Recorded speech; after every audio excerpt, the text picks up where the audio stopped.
Selamat pagi pemirsa, wabah corona di dunia belum mereda. Di Indonesia meskipun tren penularan sempat melandai, sejak 20 Mei lalu penambahan kasus harian kembali berada di atas angka 5.000. Pasien yang dirawat di Rumah Sakit Wisma Atlet pun melonjak. Kenaikan itu berapapun jumlahnya merupakan kabar buruk. Pemirsa, inilah editorial Media Indonesia edisi hari ini Kamis 27 Mei 2021. Dengan tema menahan diri atasi pandemi bersama saya Leonard Samosir, dan kami juga mengundang partisipasi Anda nanti di 021 583 99 100. Dan pemirsa, pagi ini telah hadir di studio Metro TV anggota Dewan Redaksi Media Group Eko Ramawanto. Mas Eko, selamat pagi. Selamat pagi. Sehat-sehat Mas? Sehat, alhamdulillah. Masih pakai masker? Harus, Leo. Masih ada corona? Ya, banyak di beberapa tempat di Indonesia ya. Itu dia. Banyak orang yang sekarang merasa sudah tidak ada COVID sehingga kemudian melupakan. Tapi sebelum kita membahas itu, Mas Eko dan pemirsa, kita lihat dulu ada beberapa berita yang menjadi perhatian media Indonesia. Yang pertama, ini adalah headline terkait dengan peringatan Waisak kemarin ya Mas Eko ya. Ada kemudahan setelah kesulitan. Ya. Ini dikatakan Presiden, saya lihat di berita ini Presiden Joko Widodo, karena memang peringatan Waisak kemarin ya diadakan di tengah-tengah pandemi COVID-19. Bagaimana Mas Eko? Ya, memang ini Presiden mengatakan dalam akun Instagramnya ya. Jadi selalu ada kemudahan yang datang setelah kesulitan. Ini kan sebagai bentuk apresiasi juga kepada umat Buddha yang dalam saat pandemi ini dia masih bisa melakukan kegiatannya meskipun dalam suasana yang pakai virtual. Serba terbatas ya. Terbatas ya. Ini kan juga kita harus apresiasi di situ juga. Wapres juga mengapresiasi segala kegiatan yang banyak digagas oleh umat Buddha, terutama dalam kegiatan sosial. Jadi kita melihat di mana-mana memang kegiatan sosial yang dilakukan oleh umat Buddha ini patut kita juga apresiasi. Oke. Kita harapkan ini bisa kita lakukan karena nanti di dalam editorial juga kita akan bahas bagaimana memang ya hidup saat ini belum normal begitu ya Mas Eko ya. Dan mungkin tidak akan kembali ke normal sebelum ada pandemi. Tapi untuk bisa tetap hidup ya harus melakukan penyesuaian. Dan sayangnya itu yang beberapa saudara kita belum lakukan. Tetapi kita dukung sama-sama bagaimana kita bisa beradaptasi di kehidupan normal yang baru. Kita tinggalkan berita itu, kita ke berita selanjutnya. Ini berita yang mengagetkan juga nih Mas Eko. Karena dikatakan bahwa ada 97.000 PNS fiktif. Ini saya baca beritanya saya agak bingung. Sebetulnya memang tidak ada sama sekali orang-orangnya 97.000 yang dikatakan PNS ini, atau memang ada 97.000 tapi karena tidak memperbaharui data kemudian dinyatakan fiktif. Di paragraf terakhir dari berita ini dikatakan seperti itu nih. Bagaimana nih Mas Eko? Iya, ini kan kejadiannya sudah mulai tahun 2014, artinya sudah memasuki tahun yang ke-7. Ini kelihatannya sangat ironis sekali ya dengan pemberantasan korupsi yang dilakukan di Indonesia sekarang. Jadi memang 97.000 PNS fiktif itu bisa jadi mereka sudah pensiun atau mungkin diberhentikan dengan tidak hormat kasus yang lain-lain. Instansinya tidak memperbarui datanya itu. Tidak menghapus begitu ya? Betul. Jadi kemudian BKN dalam hal ini tentu tidak mengetahui terkait kasus ini. Tapi apapun itu, ini saya kira memang harus dibentuk tim khusus lah untuk menangani ini. Karena ini kan sudah 7 tahun ya. Kemudian sampai sekarang juga masih terjadi. Jadi memang ini harus diinvestigasi secara benar, siapa yang terlibat, ya, siapa yang salah dalam hal ini. Karena ini sampai 7 tahun kan tidak bisa ditoleransi lagi. Mungkin kalau sebulan, 2 bulan lah. Kalau ini sampai 7 tahun, ini sangat merugikan keuangan negara ya. Iya, dan pertanyaan saya, uangnya lari kemana itu selama sekian tahun itu ya? Iya, bisa lari ke mana-mana termasuk yang 97.000 pegawai fiktif ini. Kita tunggu nanti hasilnya seperti apa, karena sering kejadian seperti ini Mas Eko. Kita tahu awalnya ribut, ramai, tapi tidak kita ketahui ujungnya.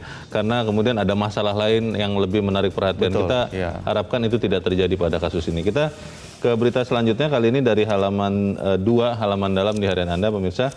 Ini dari event Indonesia Food Summit 2021 yang diadakan Media Group News, Mas Eko. Pertanian penunjang pemulihan ekonomi. Bagaimana Mas Eko? Ya memang kalau kita melihat komoditas pertanian ini perlu dikelola secara korporasi ya dan profesional agar hasilnya juga baik untuk petani itu sendiri. Yeah. Jadi pemerintah dalam kaitan ini memang masih sangat optimistis ya. Sektor pertanian itu mau mendukung pemulihan ekonomi. Jadi itu yang harus ditekankan juga dan harusnya pemerintah itu terus berkomitmen gitu ya untuk menjaga ketersediaan dan kemudahan akses pangan bagi warga selain memperhatikan kesejahteraan petani itu sendiri. Nah, ketika ini sudah dilakukan, saya kira ke depan ada secercah harapan lah untuk sektor pertanian ini. Iya. Semoga jangan kemudian peningkatan pertanian ini terjadi hanya di saat pandemi ya Mas Eko ya. Betul. Karena kalau kemudian nanti pandemi sudah usai, lalu kita tidak memperhatikan lagi ya, kita tidak belajar dari apa yang kita pelajari di saat pandemi.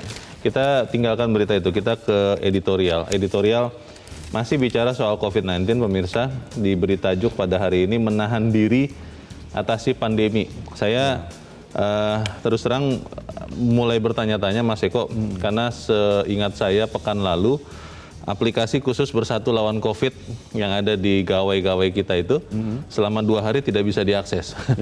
Naluri wartawan saya memunculkan pikiran-pikiran tidak baik. Apakah jangan-jangan datanya tidak akurat? Apakah ada penyesuaian atau seperti apa? Sekarang pertanyaannya begini. Kalau kita masih mengatakan bahwa COVID ini masih ada, tapi kenapa semua orang sekarang, banyak orang yang sudah mulai santai begitu ya? Setelah Lebaran kemarin sudah mulai halal bihalal dan akhirnya beberapa daerah menuai hasilnya begitu. Bagaimana Mas Eko? Ya salah satu sikap wartawan itu harus skeptis, ragu-ragu. Jadi kalau Leo punya skeptis ragu-ragu tuh pasti bagus itu. Jadi kalau kita melihat memang kelonjakan itu faktanya memang ada. Kalau kemarin itu baru 7 ya, zona merah sekarang udah 10. Itu artinya ada peningkatan. Kemudian ada klaster-klaster baru yang timbul, baik itu di Jogja, Sleman, Bantul, kemudian di Jawa Tengah, Klaten dan seterusnya banyak itu. Itu artinya apa? Artinya memang ada pelonjakan di sana. Kemudian di Wisma Atlet, Wisma Atlet itu juga melakukan ada peningkatan yang untuk sementara ini, ya, selama seminggu itu ada kurang lebih sekitar hampir 1000 ya setiap hari. Nah itu artinya, 100 orang per hari. Itu artinya ada peningkatan yang menurut saya sangat signifikan. Kita tunggu sampai kemudian akhir bulan ini, karena itu belum semua di tracking atau tracing ya di beberapa tempat di Indonesia. Jadi ini sangat mengkhawatirkan. Jadi tentu ini akan menjadi PR bagi semua pihak. Karena kalau dalam beberapa kesempatan, termasuk di forum ini kan kita sudah pernah sering mengingatkan untuk tidak mudik ya, virtual saja, tidak perlu bersilaturahmi secara fisik dan lain-lain. Nah itu ternyata ini kan terus dilanggar. Akhirnya kemudian sekarang terjadi lonjakan dan ini sudah terjadi. Nah kalau sudah terjadi ya tentu ini harus ada kerja keras lagi dari pemerintah dan tenaga kesehatan. Yang saya khawatir adalah begini Mas Eko, jangan-jangan supaya tidak membuat kita khawatir, jangan-jangan angka-angka itu dicoba untuk tidak dikeluarkan apa adanya. Kan ada sinyalemen beberapa waktu yang lalu Menteri Kesehatan mengatakan kelihatannya ada sinyalemen bahwa pemerintah di daerah mulai mengurangi testing katanya. Karena itu diharapkan supaya daerahnya tetap masuk zona hijau. Tapi kita akan bahas segala hal tentang itu.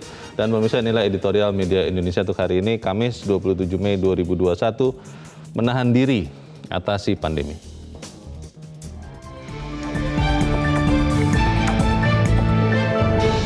Menahan diri atasi pandemi.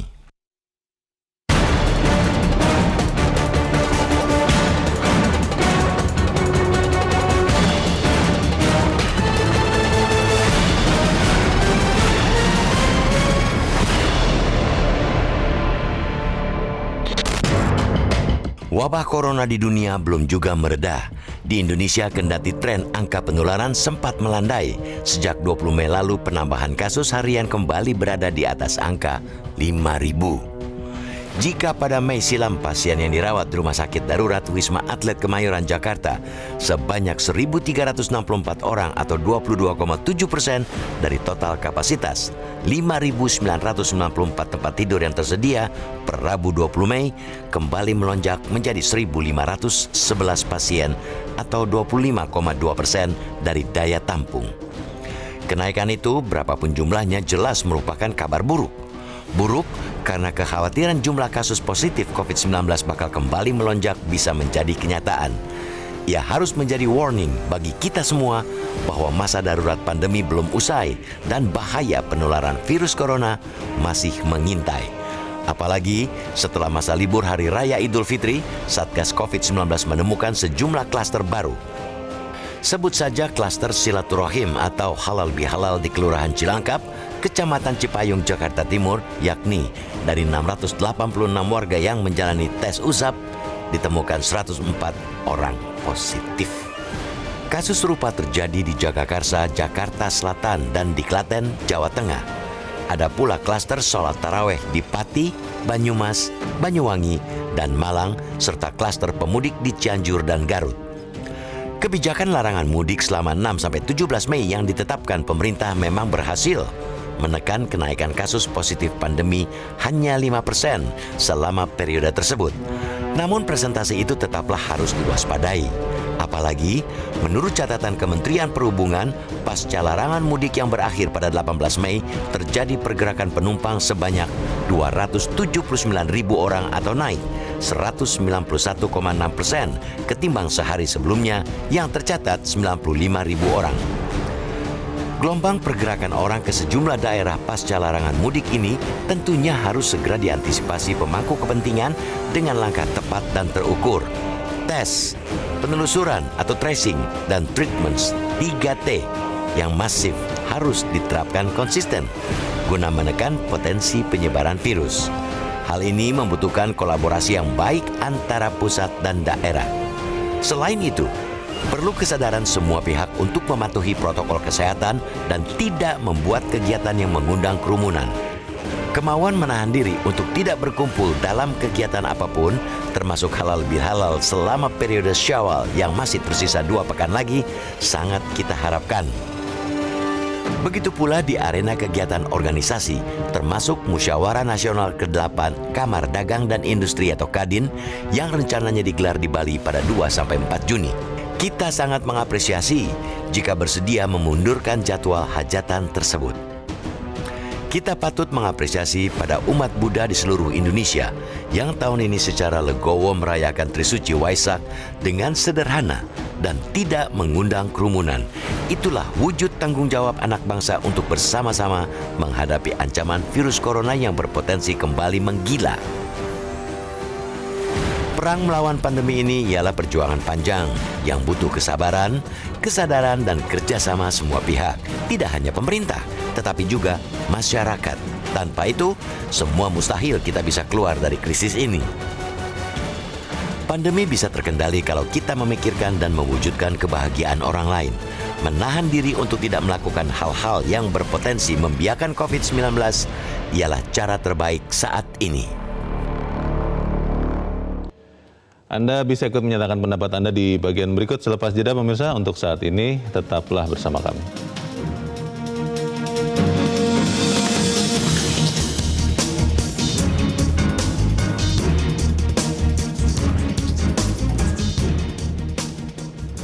Terima kasih misalnya Anda masih bersama kami di Editorial Media Indonesia. Mas Eko, ada teman saya yang mengatakan, wah kamu suka menakut-nakuti ya katanya. Kenapa? Kan sebetulnya tidak mengkhawatirkan yang kita lihat. Karena angkanya saja, angka COVID-nya ya oke bertambah tapi tidak terlalu banyak. Nah sebenarnya apakah memang kita terlalu khawatir, terlalu melihat bahwa jangan-jangan habis lebaran dan semua kegiatan yang menyertainya itu akan ada lonjakan COVID? Atau memang demikian tapi kita belum melihat? Bagaimana Mas Eko? Ya kekhawatiran itu harus dimunculkan karena kalau tidak kita menjadi nanti lengah ya. Kita lihat India lengah, kemudian menanjak, nggak karu-karuan sekarang. Malaysia juga demikian. Jadi COVID yang di Indonesia, kalau kita lihat sekarang ada 5.000 sekurangnya kasus baru. Tambahan ya? Tambahan. Per hari? Betul. Itu kan pertama karena mobilisasi ya, penduduk yang kemarin ketika ada musim Lebaran ya. Lebaran kemudian ada libur dan lain-lain. Itu kan menjadi salah satu penyebabnya. Nah ini kita akan tunggu sampai minggu ini. Kemungkinan juga kalau itu yang akan terjadi, tentu di pertengahan Juni akan kembali meningkat.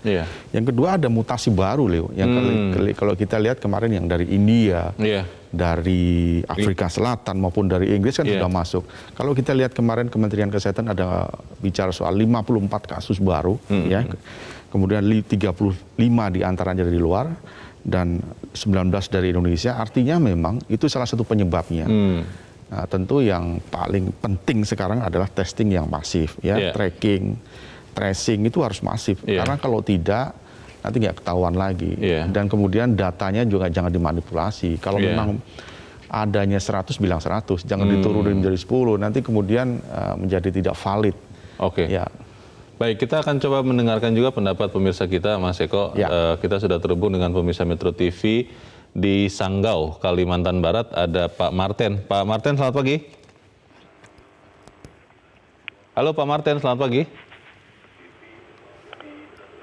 Pak Marten di Sanggau, Kalimantan Barat, selamat pagi Pak.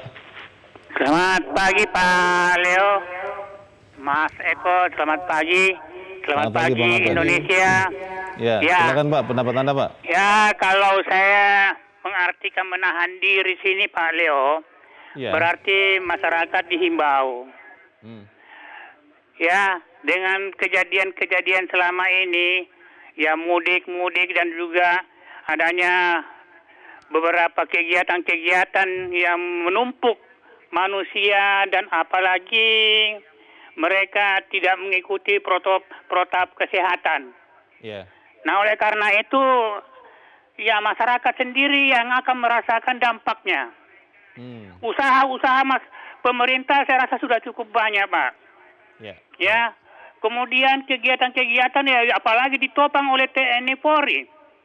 Yang sebenarnya kalau kita melihat fungsi TNI Polri itu bukan ke arah situ sebenarnya, tetapi karena pemerintah menginginkan supaya masyarakat ini perlu didisiplinkan, mereka turun ke lapangan agar supaya masyarakat kita ini sadar bahwa ini kita punya Indonesia.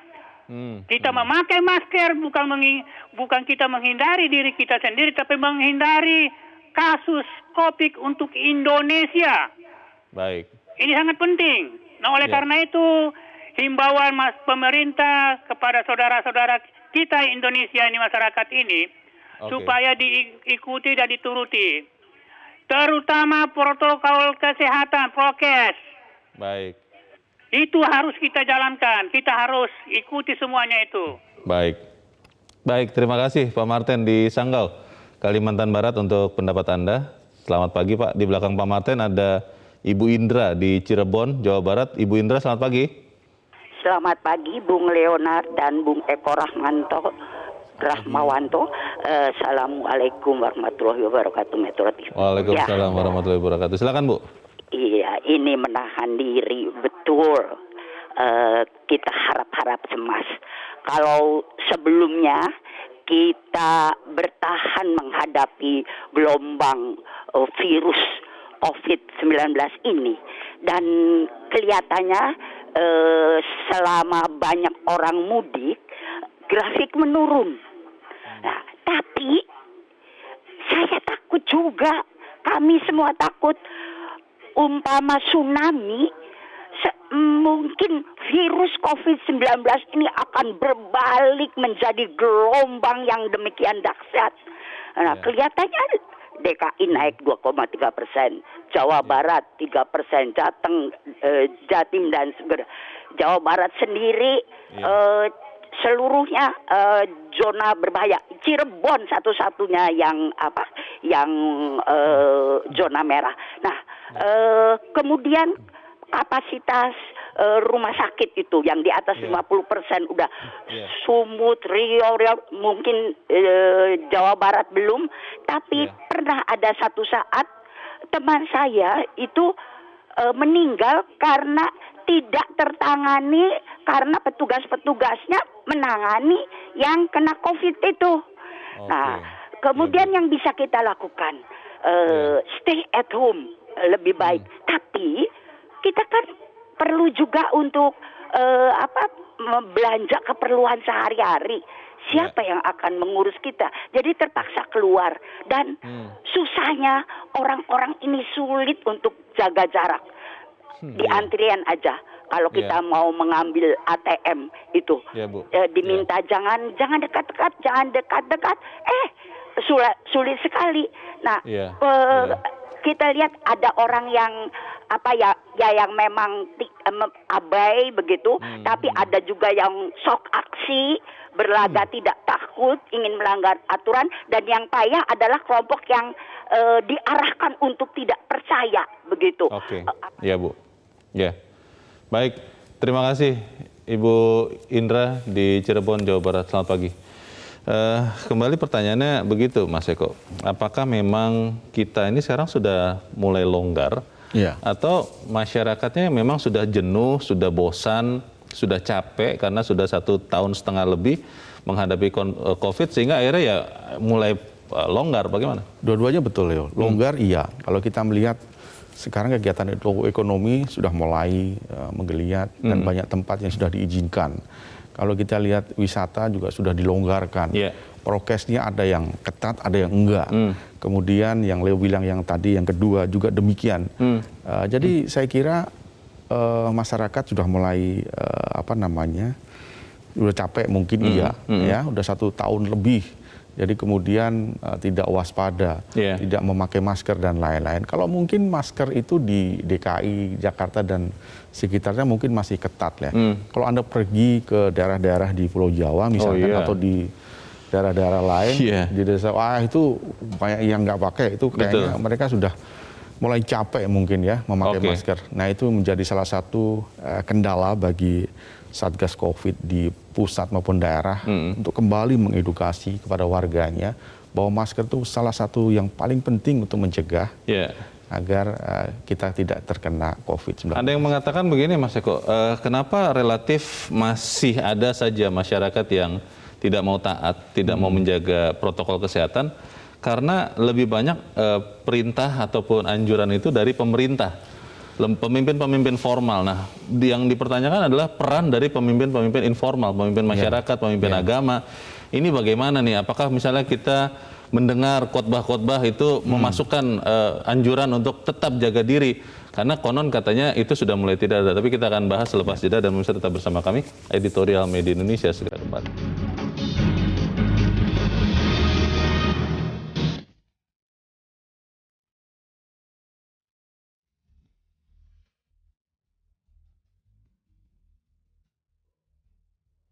Terima kasih pemirsa, Anda masih bersama kami di Editorial Media Indonesia. Mas Eko, sebelum kita lanjutkan diskusi, kita coba dengarkan lagi Mas, apa yang disampaikan oleh pemirsa Metro TV. Kita sudah terhubung dengan pemirsa Metro TV di Batam, Kepulauan Riau, ada Pak John Veto. Pak John, selamat pagi. Selamat pagi Mas Rio, selamat pagi Mas Eko. Selamat pagi Pak John, bagaimana Pak? Bisa tidak kita mengatasi pandemi melihat agak-agak ngeri-ngeri sedap ini Pak John, angka COVID-nya, bagaimana Pak John? Kalau saya apresiasi dulu nih Editorial Media Indonesia. Bila penermosannya sudah lebih 1 tahun, bahkan mengedukasi masyarakat supaya masalah COVID ini. Memang sekarang ini bukan ngeri sedap lagi Mas Leo. Sampai saking kewalahannya di Batam itu, mungkin Mas Leo juga baca itu, tertukar di jenazah. Ya, saking kewalahannya kita tak bisa juga salahkan TNI Polri di situ, di rumah sakit Bayangkari. Karena udah kasihan betul kita, udah 1 tahun lebih dia. Ya. Kena hujan, kena mati, kena apa. Tapi kata kuncinya sebenarnya Presiden kita bekerjasama dengan media-media nasional udah mengedukasi masyarakat. Contoh mulai lebaran kemarin aja. Bagaimana getol kita, jangan pulang, jangan mudik, tapi ada aja alasan. Coba bayangkan, Pak Anies Baswedan aja dihujat gara-gara membatasi orang ke ziarah kubur. Padahal ini demi kita, jadi demi kebaikan. Jadi apalagi kami di Batam, Mas. maksudnya sekarang ini gesernya kan ke Sumatera. Ya, zona merah itu sekarang Sumatera, Sumut, Riau, Kepri, ya. Kan mulai bergeser ini. Karena apalagi nih kita udah digertak lagi sama Malaysia nih, kami nih di Kepri ini mau dipulangkan lagi nih sekian ribu nih dari Malaysia nih. Karena Batam ujung apanya, garis terdepannya apa ya ke Batam lah mungkin banyak ini. Yang kita takutkan jangan sampai chaos. Ya, masyarakat yang mau tahan diri lah mudah-mudahan di sini ini ya. Itu di Riau itu keluarga adik saya itu satu terkena itu di Riau di Bangkinang itu. Coba bayangkan, kita harus tahan diri aja lah. Baik. Udah bosan mungkin, tapi yang tidak bosan-bosannya media Indonesia tidak bosan-bosan. Iya Pak. Iya, Pak. Memang udah kita udah jenuh lah. Siapa yang tidak jenuh menghadapi ini? Tapi kita tidak bisa kalah sama apa ini. Oke. Baik. Terima kasih Pak John Veto di Batam, Kepulauan Riau. Selamat pagi Pak. Kita mungkin sudah jenuh, tapi masalahnya virusnya tidak jenuh ya. Tapi kita harus jeda dahulu Mas Eko dan pemirsa tetap bersama kami. Editorial Media Indonesia segera kembali.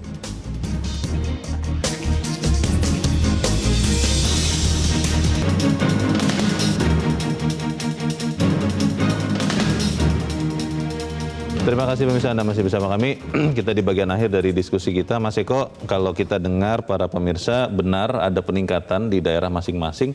Apa pesan yang bisa kita sampaikan kepada kita semua masyarakat Indonesia supaya bisa menahan diri agar pandemi ini teratasi? Bagaimana Mas Eko? Ya, setelah bulan Mei ini ada beberapa hari yang akan menjadi libur nasional. Ya. Ada Idul Adha dan lain-lain. Nah, ini pelajaran bagi kita, bagi siapapun. Idul Fitri kemarin, kemudian ada klaster silaturahmi, ada klaster-klaster yang lain, yang kemudian menyebabkan beberapa daerah melonjak kasus COVID-nya. Dari 7 daerah yang zona merah kemudian menjadi 10. Kemudian kasus positifnya kemarin menjadi naik. Itu menjadi pelajaran bagi kita semua untuk tidak mengulangi lagi libur-libur nasional itu untuk kembali mudik. Lebaran itu biasanya juga ada mudik, Leo. Karena mereka juga ingin merayakannya itu di daerahnya masing-masing. Nah, ini mudah-mudahan stop dulu lah. Karena kita tahu bahwa COVID ini belum selesai. Kemudian vaksin juga masih kisaran 20 mungkin ya, juta. 20 juta. 20 juta. Belum selesai. Ini masih jauh untuk menjadi herd immunity. Jadi ditahan-tahan dulu lah untuk tidak pulang kampung, untuk tidak bersilaturahmi, bergerombol dengan banyak orang. Dan yang paling penting kemudian bahkan ada yang solusi dari beberapa dokter untuk memakai masker dengan double gitu kira-kira ya. Tapi itu menjadi polemik juga. Kalau kita sudah satu ini sudah cukup, saya kira enggak. Kemudian kalaupun harus 2 kan itu juga harus susah bernafas ya. Nah, itu solusi-solusi yang kemudian muncul ketika banyak kasus-kasus COVID ini berjalan. Tapi intinya adalah saya kira jangan sampai kendor soal protokol kesehatan yang sering kita dengungkan soal 5M itu, Leo. Ya, pertanyaan terakhir Mas, apa yang bisa kita lakukan supaya kita juga bisa patuh ya? Saya melihat sekarang kalau tidak pakai masker sudah tidak ada lagi tuh petugas yang mengingatkan begitu ya, kecuali mungkin kalau masuk ke mall, nah itu masih ada. Tapi kalau pasar tradisional, tempat-tempat umum lain itu tidak ada. Bagaimana? Iya, itu yang menjadi kendala kita. Kalau Leo mungkin jalan-jalan di pasar di mana, di Palmerah, di Kebayoran Lama atau di mana-mana, itu penjual dan pembeli banyak yang nggak pakai masker. Bahkan di beberapa mall saya juga melihat ada. Memang itu menjadi kendala bagi siapapun yang ingin ikut menangani kasus COVID ini. Jadi saya kira siapapun orangnya, kita mulailah dengan peduli, bukan hanya kepada kita, tapi juga kepada saudara kita, kepada teman kita. Dengan kita memakai masker, dengan kita menjalani protokol kesehatan dan lain-lain, kita juga menjaga orang-orang yang kita cintai. Baik. Itu kata kuncinya, kita menjaga kesehatan nyawa orang-orang yang kita cintai. Mas Eko, terima kasih sudah hadir di tempat ini, Mas. Selamat pagi. Selamat pagi. Pemirsa, perang melawan pandemi adalah perjuangan yang panjang. Butuh kesabaran kita semua, kesadaran dan kerjasama kita semua. Pandemi bisa terkendali, bisa kalau kita memikirkan dan mewujudkan kebahagiaan orang yang kita kasihi. Menahan diri untuk tidak melakukan hal-hal yang berpotensi membuat COVID-19 semakin menyebar adalah cara terbaik kita saat ini. Tetap ingat, pakai masker, jaga jarak, cuci tangan, dan tetap menjalankan protokol kesehatan. Saya Leonard Samosir, terima kasih Anda sudah menyaksikan. Selamat pagi.